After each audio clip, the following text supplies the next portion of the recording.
Introduction.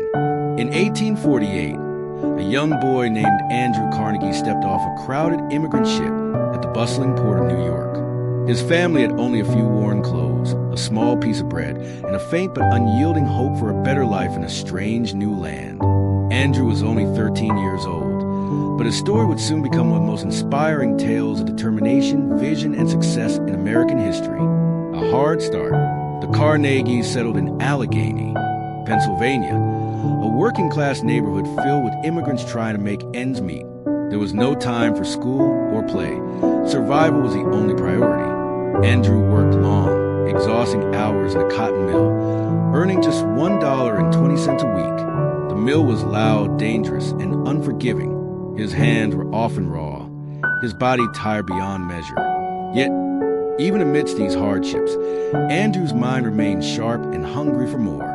Poverty was a constant shadow in his life, but inside him burned a fire. The belief that through hard work, learning, and persistence, he could break free and build a better future. This fire would drive him forward through every challenge he faced.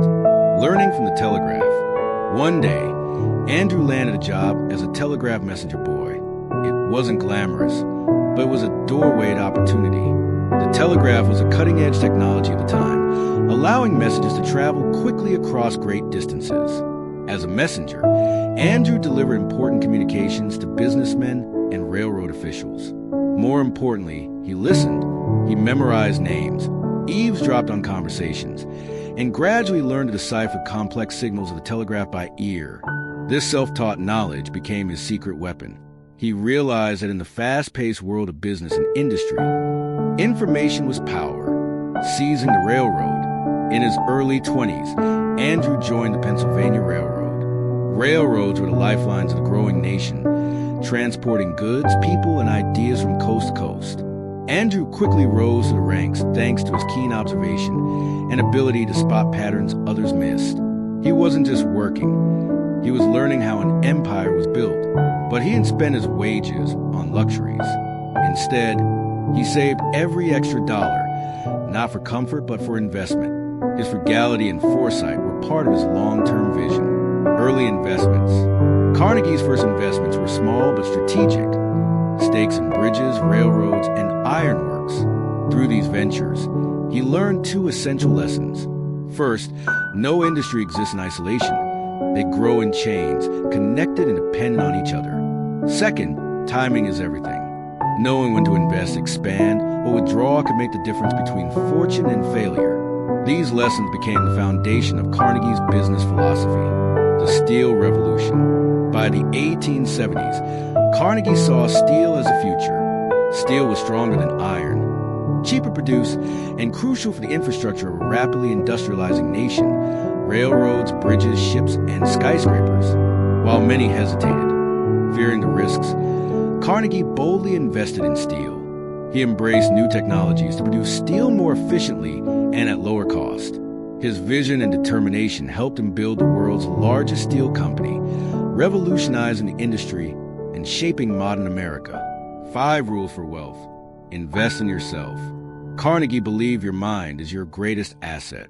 He was a lifelong learner, reading books borrowed from libraries and constantly expanding his knowledge. Seize opportunities quickly. Luck favors the prepared and the decisive. Carnegie knew hesitation could cost more than risk. Build strong networks. Success is rarely solo. Carnegie valued relationships and built circles of trust and influence. Focus on one industry. Mastery comes through focus. Carnegie devoted his energy and resources entirely to steel. Give to the community. In his later years, Carnegie gave away over 90% of his fortune, building libraries, schools, and peace initiatives worldwide. He believed wealth carried a responsibility to uplift society.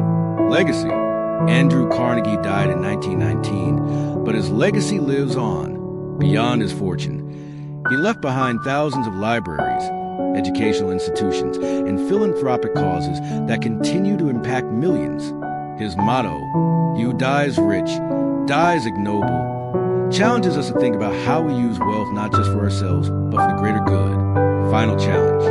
Carnegie started life earning $1.20 a week, but your journey starts right now. Your past does not define your future. Your choices do. Every step you take builds your future.